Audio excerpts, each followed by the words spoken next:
they think I'm just a self-deprecating stripper with the name Tommy Little. The women's face is like, why is this stripper talking so much? Yeah. And they're just We're seeing a dick, but we're not seeing a dick. yeah. I've been told to say this week's guest is Australia's favourite comedian, host of The Project, and plays the role of Tommy on the Tommy and Carrie radio show. Yes. Welcome, Tommy Little. Andrew, thank you, mate. It's so good to be here. You told me to dress down, and so I've gone with a full Adidas matching ensemble. Yeah. I hope I don't think it's too much. You know, I did tell you it was going to be a speed build, but if it is, you're going to be ready for it, so you should be fine. Yes, this looks more like I'm addicted to speed build. But anyway. Yeah. Sorry, they're the jokes we're not meant to make straight away. Where's your sling bag? Yeah, I know. We're in the front. So, I don't know if you heard, but last week Lego announced another collaboration with Adidas, where it's a full-size I had no idea. Adidas sneaker. Oh, sick! How awesome. This is coming out on 1st of July, but with it, they are also doing a gift with purchase, which I'm going to get you to build for me today. Hang on. Do you mean I don't get to build? I get to build the gift? You get to build the gift. What a lack of respect, Sean. I saw the episode with Luke McGregor. He got 2 full tables of stuff. Look at the tiny work area we have here. Well, you're a busy man. You're limited for time. I had to cater towards this. Hey, so this is full size, right? Size 7 men's sneaker. This is what I was going to ask. Are we bigger than full size? It's pretty much there, actually. I'd say so. You're probably about a 10. I'm an 11. You're an 11. Well, Sorry. that's what I say. In the same way I say it. I'm 6 foot in heels. Yes. And so, what is our gift with purchase? I'll let you open it. Find out. So it is a little Adidas sneaker. Oh no. Oh no, here we go. Got to destroy the box. Don't know how to do it delicately. I've got to take a product photo still as well, so you've got to do the sticks good for me. Okay, sure. Oh, they're in there. I've failed already. Already? You lost the part. Yeah, chuck that away. So feel free to get building. Do you remember what toys you grew up with? It's a question I always like to ask first. Yeah, I've got to admit to you, this will be my first full Lego build. I had Lego as a kid, but because I was the youngest of 3 and an accident, I got just a box of, like so many kids, there's a whole heap of pieces, yeah. No instructions, no... So it was just a plastic container, random... There were even instructions you could have fit it together? It was just nothing. Full just me and my imagination. Okay. And then like a few random pieces of like Meccano and... Oh, Meccano. Was that your dad's then? That's quite old. Well, my dad was an engineer. Right. So yes, he has all the most boring toys. I remember I had got a figurine, so I had like this He-Man figurine that had a chest plate that the more he got knocked, it would spin around into sword, like slashes across his chest, which went up to 3, which I assume they worked out is the limit of sword hits He-Man can take to his chest before he dies. I was speaking to Jimmy James Eaton. Yes, great man. He grew up with He-Man and said it wasn't great for the male body image. Did you get any of that? I thought it was great for the male body. in terms of being aspirational, in terms of being actually something to compare to. But as kids, were we comparing ourselves to? I guess maybe we were. I don't know. Insert calendar photos here. I certainly was not thinking, geez, I've got to be He-Man. The guy's just been hitting the chest with a sword 3 times. Yeah. And you're telling me you grew up with Space Jam figures as well? I absolutely, why can't I find this little hat? Already lost a piece. Yeah. Have you checked the other bag you haven't opened yet? No, because I didn't think it would be in here. Okay.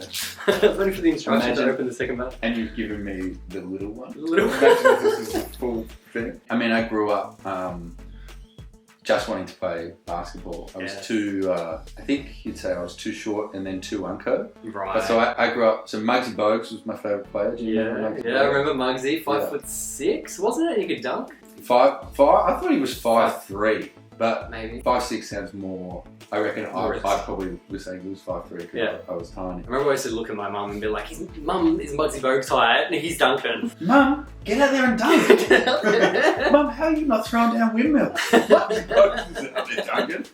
And then, I remember Space Jam coming out and it just blew my tiny mind. Well, I was right at that sweet spot where, I loved basketball and I still love cartoons. And I was like, this is incredible. Mixture. Yeah, I got all the Space Jam figurines. I also think that was probably at the age where for the first time, I was saving up my pocket money and buying my own toys. Oh, good, yeah. Because like my mum, you know, would not buy us new stuff, hence the old box of Legos. Especially the third accident child, you're not getting anything. No, I'm not getting anything. And particularly like even wearing this, I remember the startup pants. Yes. I never got, Mum would buy stuff from the market. She'd always buy knockoff stuff. And so she'd present me with these 2-stripe stud-up pants. And I'm like, Mum! And she's like, the other kids won't notice. I'm like, dude, the first thing that the other kids will notice. And not only that, you know how the stud-up pants, they'd rip off. Yeah. These ones that I had would only unbutton to here. And so you had to rip them and then casually step out of them the rest of your way. Did you do the basketball card collecting as well? Yeah, of course. I mean, like everything fun, that got banned at my school. But yeah, basketball cards, yo-yos, Tamagotchis, the list of things. But I remember with basketball cards, because kids like me, older kids would come up and be like, yo, you know what would be a great deal? You should trade your Jordan card for my Kendrick Perkins card. And I'd be like, really? Because I've never heard of your player. And they'd be like, no, he's going to be even better than Jordan. I'm like, okay. Sure you don't want the coach of the Clippers? Yeah. And I heard with the your basketball cards, you were always chasing the Muggsy Bogues. Yeah. Not the Jordan. Yeah, I was always chasing Muggsy Bogues cards. I just wanted to keep up my my career as being the world's worst basketball card trader. Yeah, well, you know, maybe you can step up the collection now. Here you go. Oh. It's Michael Jordan, Upper Deck. What year is that? Upper Deck, 93, 94. There you go. Damn. Where did you get this? I was cleaning out my my collection. I gave him all my cards, apart from the Jordan ones, to a mate who still collects. Yeah. You know what's amazing about this? Did you have this in a hard case? I had them all in the plastic sheets, the A4 sheets. Yeah. You get like 9. Yeah. In the folder. But then did you have these ones in separate clicky clack hard cases? Sometimes the really good ones, which I've gone back and checked the prices now. Not so good. Yeah. The case is worth more. Yeah, because this is in good nick. It's decent condition. I remember. I always looked after my stuff. Those cases got so extreme that I had one that had screws in it. Yes. Like you would, screws in it. But again, I had my Muggsy Bogues cards in it. What was your plan coming out of high school then? I studied drama. Yeah. After high school, and I started doing like community theatre and stuff like that. Yeah. And it was bad. You were bad or it was bad? Both. I was bad and it was bad. I remember I went for an audition. Community theatre group were doing The Castle. Yeah. And I wanted Dale the lead, so I auditioned for Dale. And the director went, have you thought about auditioning for Con? And I said, let me guess, I'm the most epic looking person you've had. And he goes, no, that's not it. That's not it. I'm going to give you a call back for Dale, but I'd love you to think about Con. And I realise now as I sit here with a 4 out of 8. I'm like, how could you get that idea? 20 years later, at this truck you're building an Adidas makeup. Yeah, I didn't see it now. I went back for the callback and I did the audition and he goes, congratulations, you're Con. And I'm like, damn it. So, drama, acting didn't last very long. No. Started trying out a comedy. I do a role and then you're like, oh well, that's done. And then you think to yourself, you're like, okay, so what happens? Do we do something else from here? And they're like, nah, you just start again and audition for the next role. Yeah. I was kind of just getting pretty over it. And at the same time, I met a comedian, Craig Annis is his name. Yeah. And I met him and he said, have you thought about doing comedy? And I was like, man, I would love to do stand-up. And basically he teed me up for the gig and I just fell in love with it. Yeah. It was like so refreshing because obviously you write your own stuff and so you're not saying someone else's lines. You do whatever you want. And if you do a good gig, the venue goes, hey, that gig was good. Why don't you come back next week, next month, whatever it is. Yeah. And so it just felt like, oh, this is something you can actually, work on and, hone the thing that you do. And it's not based on, hey, you look like Con, so you're Con. What was your first gig like? First gig was great. Be humble. I killed. Now the first gig was great because I had friends stacked in the audience and, because I was doing drama. You brought all the people who already found you funny. Yeah, fully. Absolutely. Obviously, that got to my head and I was like, oh my God, I'm good at this. How long did that wave last for? Second gig. Second? So I also had a thing in my head that I wasn't going to ever repeat material, and I was going to be this like an idiot, right? Like at the now, sometimes if I have a busy week, I'll do 10 shows. To think that back then I might, and I'll never repeat material, like 10 shows of absolutely new stuff. And so second gig was okay, but I still thought I was the new king of comedy had arrived. The third gig was the worst gig you've ever seen in your life. Like it was so bad. Like, no friends in the audience. Forgot to bring my mates. Yeah, my mates were there. These other people didn't find me funny. Is that the worst one? No, I've had so many bad gigs. I've had a lot. I did have a gig for a football club once, an AFL club, and the football team was not doing well at the time. And I thought, let's talk about that. And I started abusing the team in what I thought was light-hearted banter. And the crowd started to boo. And I said, look, this isn't subjective. You guys are the worst team in the league. Like, have you seen that? Like, you're actually the worst team in the league. So by saying it's not subjective, was I just saying, oh, this is not comedy anymore? Yeah. I'm just trying to like pet talk you guys. I'm just observing. There was this weird spot in my life where people would see me at a comedy club, and so they would book me to do a private gig. But I wasn't known at all, like I wasn't on anything. Mm. And so then I would rock up to do that private gig, but because the person has seen me, they're like, he's a comedian. But all these other people were like, who's this man? Yeah.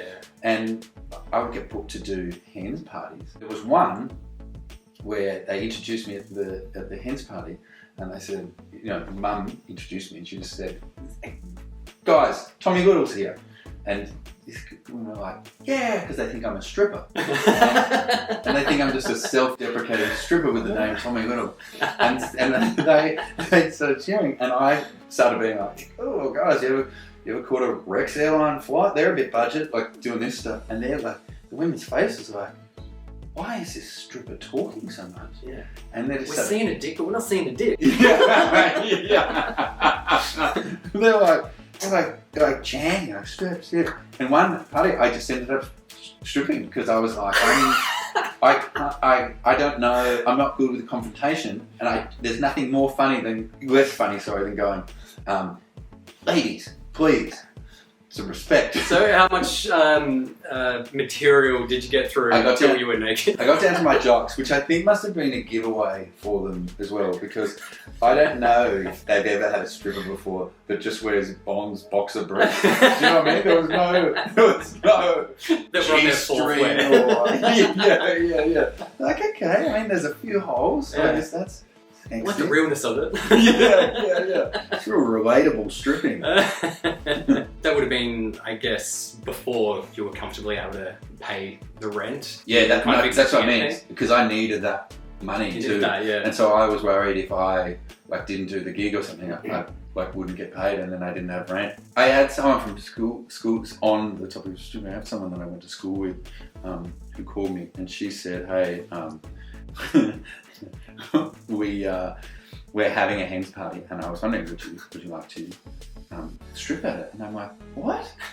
And she said, yeah, because I know you're trying to do this comedy thing, but I just wasn't sure how well it was going for you. And I was like, what? Well, I said, no, but out of curiosity, how much were you going to pay me? She said, $50. And I went, what do you mean? Why don't you just get an actual stripper? And she goes, God, do you know how expensive they are? You still do a lot of gigs, you go around, you see a lot of upcoming comedians, you know what it's like to be in their position these days as they're trying to make it, they're working, I don't know, going out 6 nights a week doing gigs. Yep. Did you kind of see potential in some of them? You was sort of a seasoned comedian now, kind of taking them under your wing, bit of a mentor program, or? I just try and give them gigs. Yeah. I don't think anyone wants advice from me. I'm obviously putting on my own shows most of the year, and so I will find people that I think are great, and like I was, probably, wouldn't mind being slung an extra few $100 here and there, and I'll get them to open for me. Yeah, great. Yeah. Who was that for you? Who sort of helped you work out the ranks? Man, when I started, Will Anderson was so great to me. Oh, really? Yeah, he was so great to me. You know, I'd go to festivals and I'd be handing out flyers on the street and no one would be coming to my show. And he'd say, man, come to my show, come watch my show, and make sure you bring some flyers. And I still remember I was in Adelaide for the Fringe Festival. My show was on 10:30 at night. I was playing to a room that held a capacity of 30 people and I was getting an average of about 6 a night. I was staying in the Backpackers in the most stabby end of Hindley Street in Adelaide. And a Backpackers next to a strippers and in the back of a pub. And Will said, come and see my show and bring some flyers. And I called him and I said, man, there's no tickets left to your show. Sorry, I'm fucking showing you. Because, man, what do you mean? I didn't mean buy tickets to my show, but come and I'll meet you. Had a beer with me before the show. And then he said, make sure you stand at the back near the end. And at the end of the show, he said, guys, there's a comedian here from Melbourne. It's his first Fringe. He's awesome. You should see his show. It's his last one tonight. And he's handing out flyers in the back of the room. I was like, oh my God. For the first bit, I was like, who is he talking about?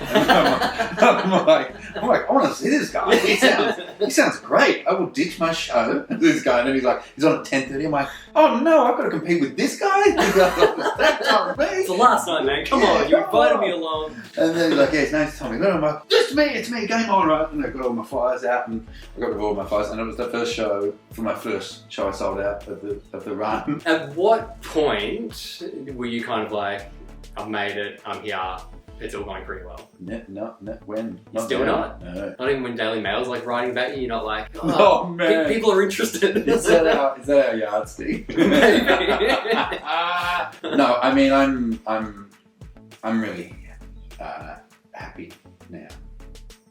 Not in life, obviously. Obviously not in life. I can pay my rent, that's great. And I guess I'm getting to do the thing that I always wanted to do, which is tour my own shows and, you know, play nice theatres and stuff. I still love playing shit pubs.